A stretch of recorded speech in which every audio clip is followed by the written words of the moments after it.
एक छोटा सा बच्चा अपने माँ बाप के साथ शहर में रहता था। एक बार वह अपने गांव के अपने दादाजी से मिलने के लिए वहाँ जाने के बाद दादाजी से बोला, दादाजी एक दिन मैं दुनिया का सबसे बड़ा इंसान बनूंगा, लेकिन आप बताइए मुझे कैसे सफल होना होगा, मुझे क्या करना होगा। दादाजी उससे कुछ बोले नहीं। वो उसको एक पौधे की दुकान पे ले गए और वहाँ से 2 छोटे छोटे पौधे खरीदे। वहाँ से पौधे लाने के बाद दादाजी ने एक पौधे घर के बाहर लगा दिया और दूसरा पौधा घर के अंदर लगा दिया। दादाजी उससे पूछे कि अब तुम बताओ कौन सा पौधा इसमें से सबसे ज़्यादा मजबूत और सफल होगा। बच्चे ने बोला, घर के अंदर का पौधा। दादाजी बोले, तुम्हें ऐसा क्यों लगता है?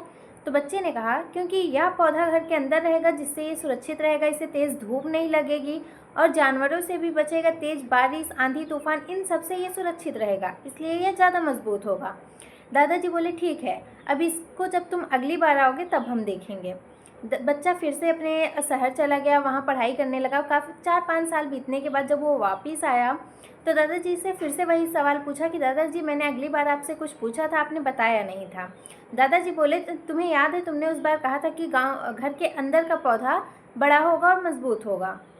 दादाजी उसको पौधों के पास ले गए और दिखाए।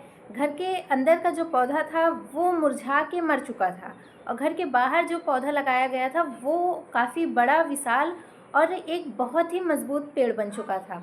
बच्चे ने कहा, दादाजी ये कैसे संभव है, क्योंकि ये पौधा तो बाहर था जबकि इसे ढेर सारी दिक्कतों की, ढेर सारी कठिनाइयों का सामना करना पड़ा, ये कैसे हो सकता है।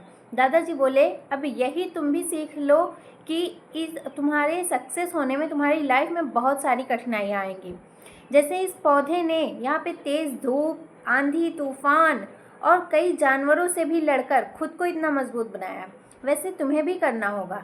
सक्सेस होना चाहते हो तो लाइफ में बहुत सारी कठिनाइयाँ आएंगी, बहुत सारी दिक्कतें आएंगी, लेकिन तुम्हें रुकना नहीं है। अगर तुम सफल हो जाओगे तो इससे